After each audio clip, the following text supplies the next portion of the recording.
É importante saber, não sei se você se recorda, você sabe que eu gosto de história, né? Porque quem conhece o passado tem uma ideia do presente e imagina o futuro, hein? Tá? Então, o que acontece?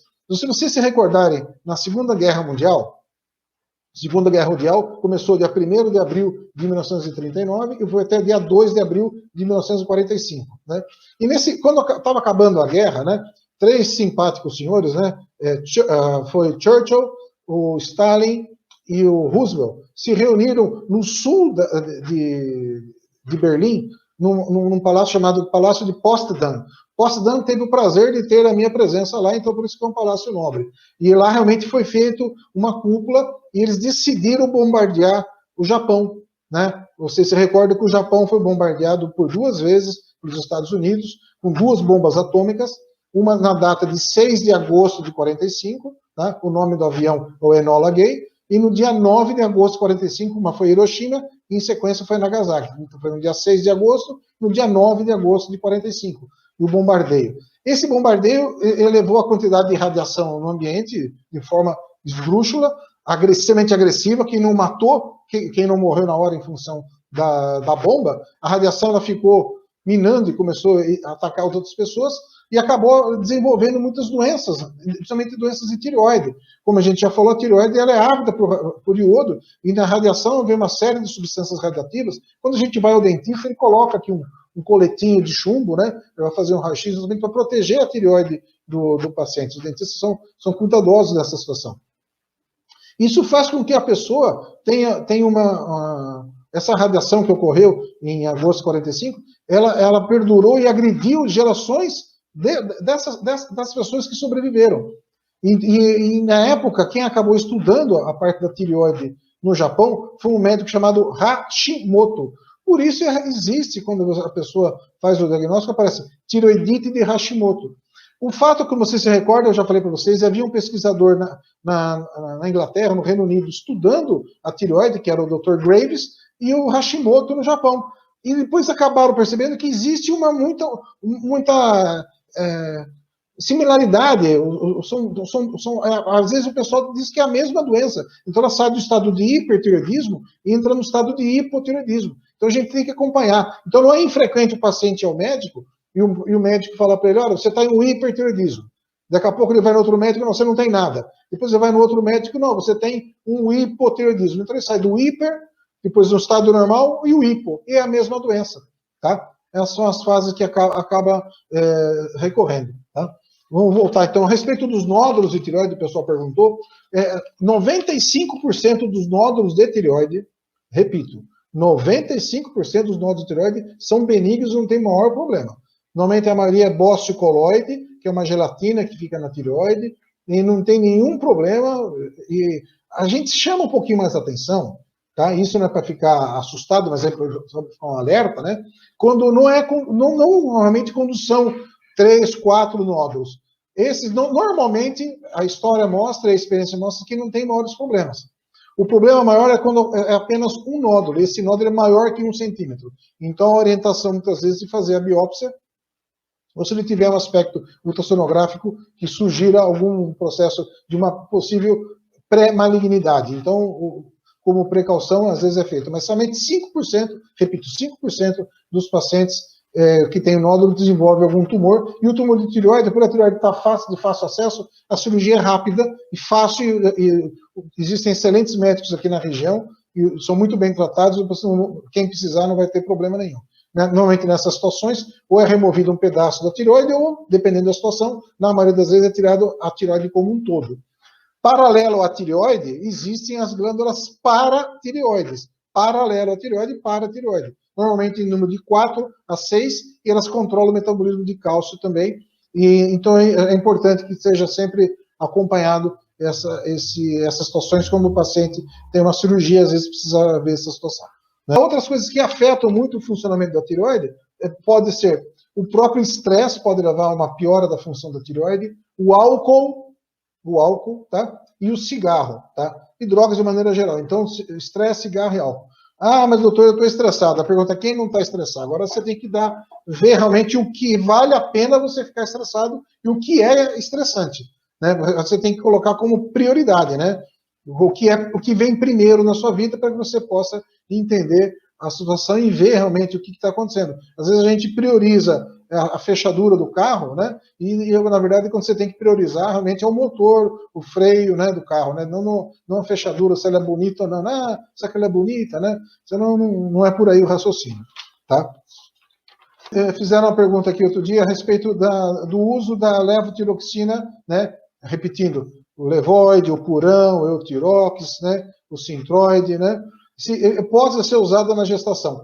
Pode e deve ser, se for necessário. Se for necessário, não há nenhum problema, porque ele não é um remédio, ele é o complemento que a pessoa estava faltando.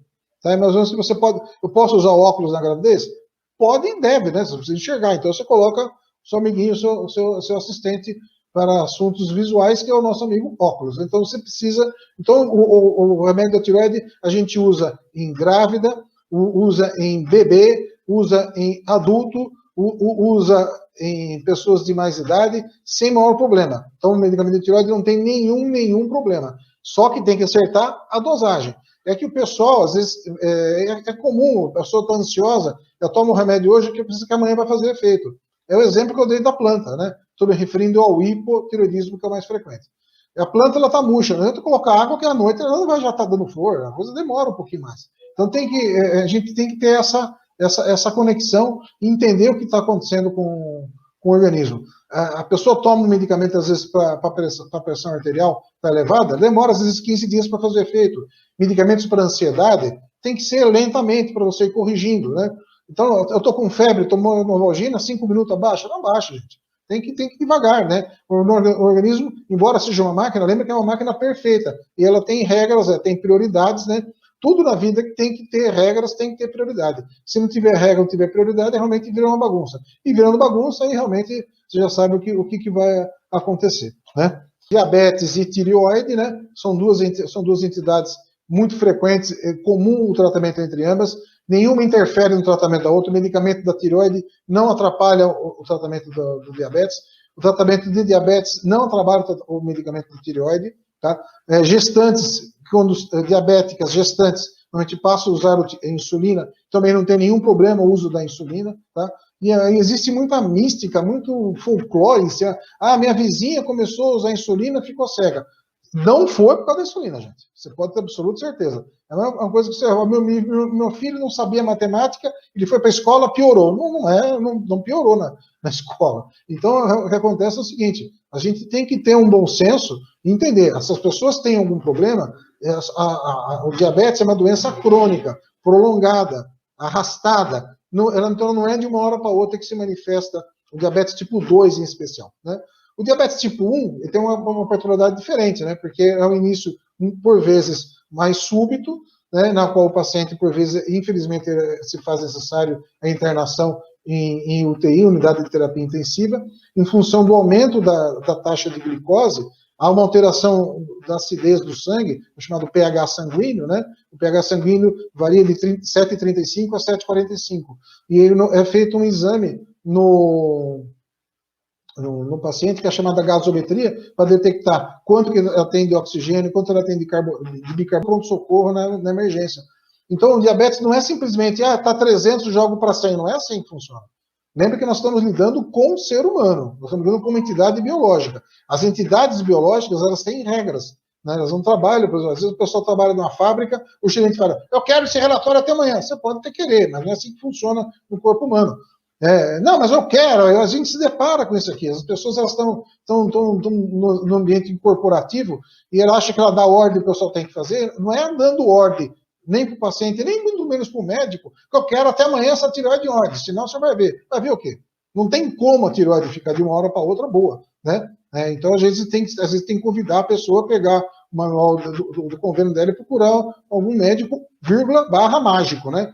Então, a verdade ela tem que ser esclarecida para o paciente, explicar, e realmente tudo tem um tempo, tá? Se a pessoa está disposta a esperar, amém. Está dentro do cronograma. E ela tem que confiar no médico dela, né? Eu sempre falo, né? Confia em Deus e um pouquinho no médico, mas tem que confiar no médico, cara. Se você não confiar no médico, não confiar na ciência, você está a pé.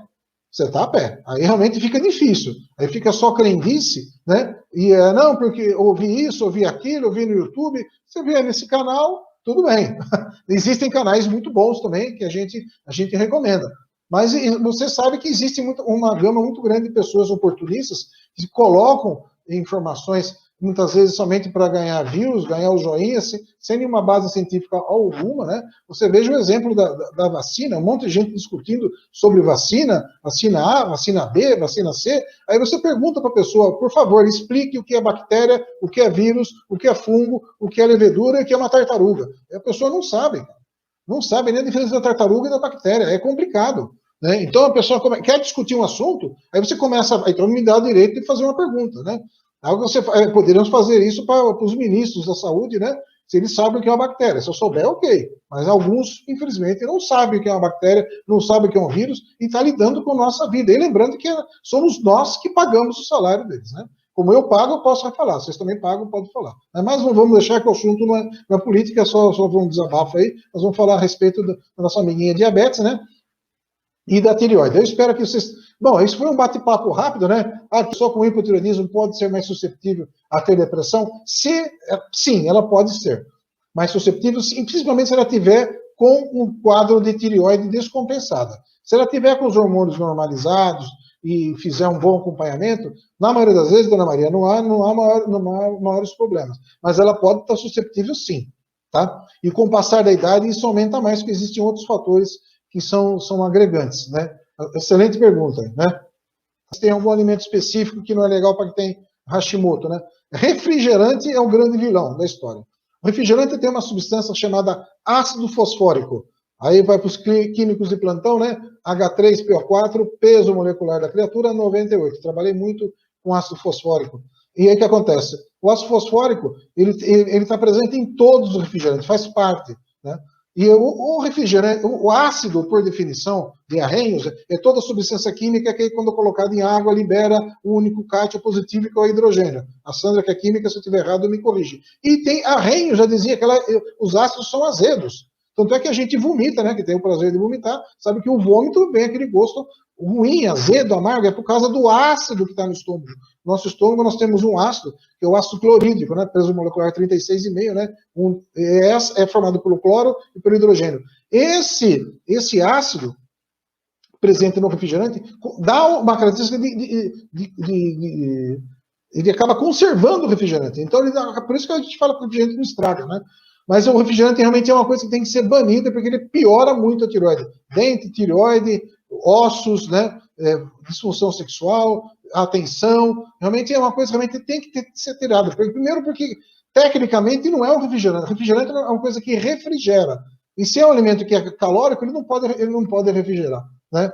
Produtos à base de soja, também algumas pessoas podem ter uma piora da função da tireoide, mas aí a gente sempre orienta, cada caso é um caso. Então tem que estar sempre orientada, explicar para o paciente, né?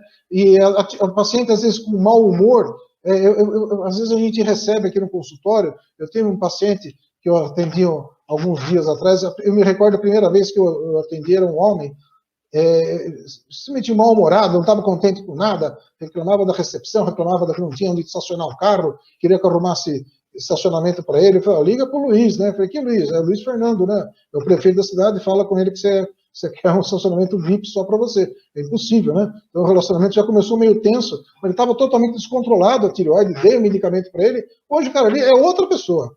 Então, se você vê um cara meio mala aí, reclamando de tudo, faça o exame de tireoide. Pode ser que seja, pode ser que não, mas é bom dar uma olhadinha, porque as glândulas, com o passar da idade, as glândulas vão ficando um pouquinho mais fracas, né? Então, isso vale para a tireoide, vale para as mamas, vale para testículo, crescimento, né? Outra coisa que está muito em moda por aí, o pessoal está usando aí hormônio de crescimento chamado GH para querer emagrecer. Cara, isso é um erro crasso. O uso indiscriminado de hormônio de crescimento aumenta a chance de câncer ósseo. Repito, o uso indiscriminado de hormônio de crescimento sem indicação alguma, né, leva à formação de câncer ósseo, né, osteoblastoma e osteosarcoma. Isso já é clássico na literatura, porque a pessoa vai crescer por onde, né? Mas só do lado não, quer crescer para cima e quer emagrecer, quer ficar bonitinho, está totalmente errado. Quem está fazendo isso está prestando um desserviço à medicina. São os famosos mágicos que eu falo para vocês, tá? Sucesso a todos, fiquem com Deus e lembrem, saber e amar não ocupa espaço. Beijo a todos aí, tudo de bom. Boa noite.